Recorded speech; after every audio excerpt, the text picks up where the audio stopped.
Imagine this: a group of Roman soldiers, far from home, marching into battle. But instead of fighting in Europe, they find themselves deep in China, thousands of miles away from the Roman Empire. How did they get there? Did they really become Chinese warriors? And what happened to them? This is one of the most mysterious and fascinating stories in history, the legend of Rome's Lost Legion. If you love tales of adventure, war, and forgotten history, then stay with me, because this story is unlike anything you've heard before. The idea that Roman soldiers may have ended up in China sounds like something out of a Hollywood movie, but there are real historical clues that suggest this might have actually happened. Today, we are going to explore the incredible journey of these lost warriors, from the battlefields of the Roman Empire to the heart of ancient China. By the end of this video, you'll understand the evidence behind this mystery, the theories about what really happened, and why historians are still debating this story today. Let's dive in. To understand how Roman soldiers could have ended up in China, we need to go back to one of the most humiliating defeats in Roman history, the Battle of Carrhae in 53 BC. At the time, the Roman Republic was expanding rapidly, conquering new lands and fighting powerful enemies. One of those enemies was the Parthian Empire, located in modern-day Iran. The Parthians were skilled warriors, famous for their cavalry and their ability to fight while riding horses. Marcus Licinius Crassus, one of Rome's richest and most ambitious generals, decided to invade Parthia. He gathered a huge army, around 40,000 Roman soldiers, and marched deep into enemy territory. But he made a terrible mistake. Crassus ignored the advice of his scouts and local allies. Instead of choosing a safer route, he led his army straight into the desert, where the Parthians were waiting. The Romans were exhausted and had little water, while the Parthians had fast-moving cavalry armed with deadly bows. The battle was a disaster. The Parthians used a tactic called the Parthian shot. They pretended to retreat, then suddenly turned around and fired arrows while riding away. The Roman legions, who were used to fighting in tight formations with shields, had no defense against this strategy. Thousands of Romans were slaughtered. Crassus was captured and killed in a gruesome way. Legend says the Parthians poured molten gold down his throat as a symbol of his greed.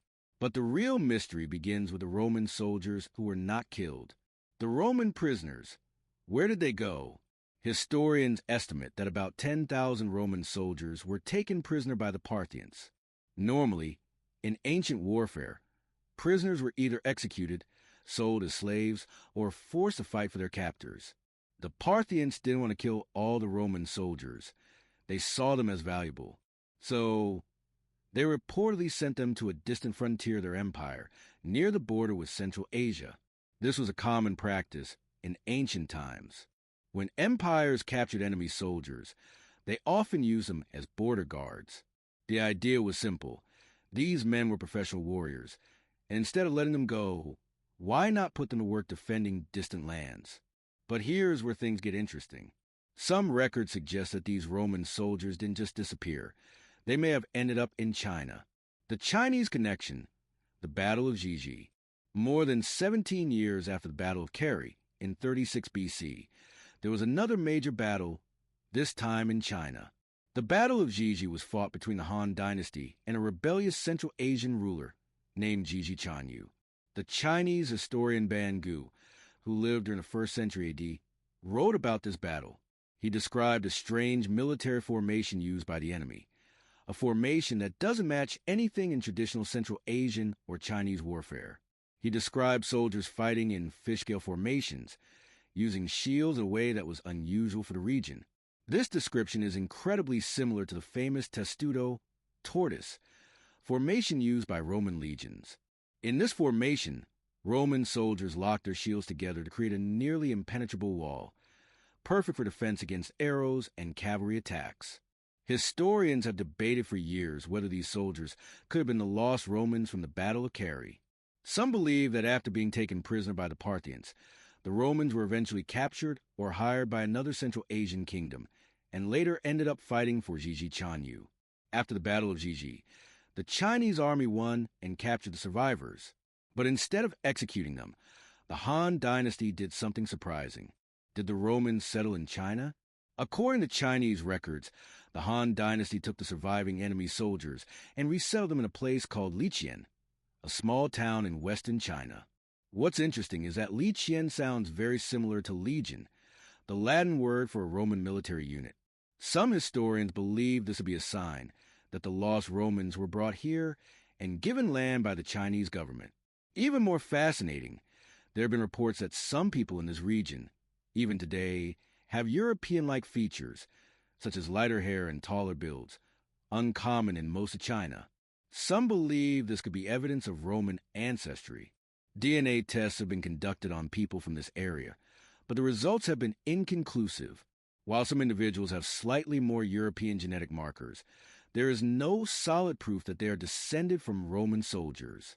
However, if the lost Roman legion really did settle in China, they might have become part of Chinese society, married local women, and adapted to a new way of life.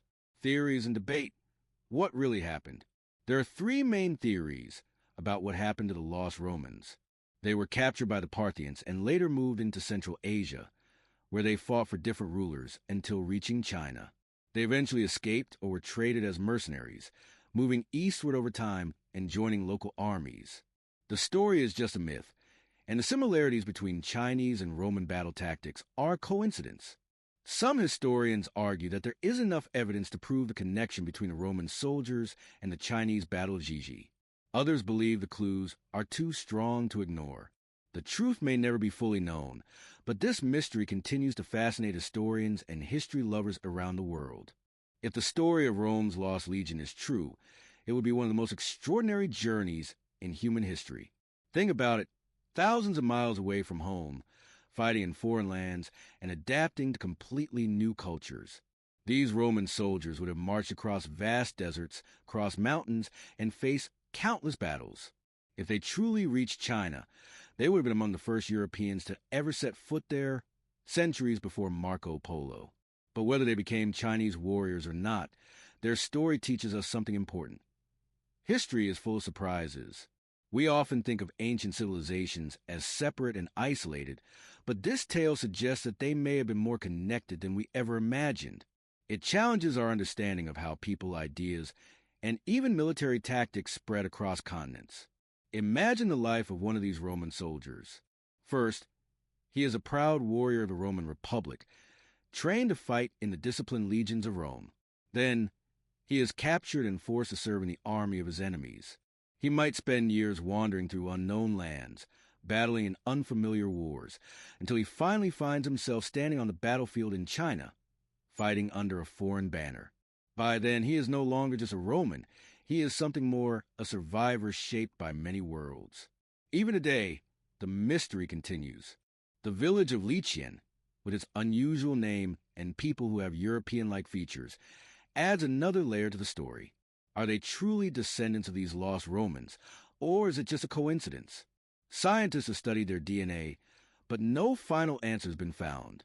The evidence is tantalizing, but the truth remains just out of reach. History isn't just about dates and battles. It's about people, their struggles, and their incredible journeys. So, what do you think?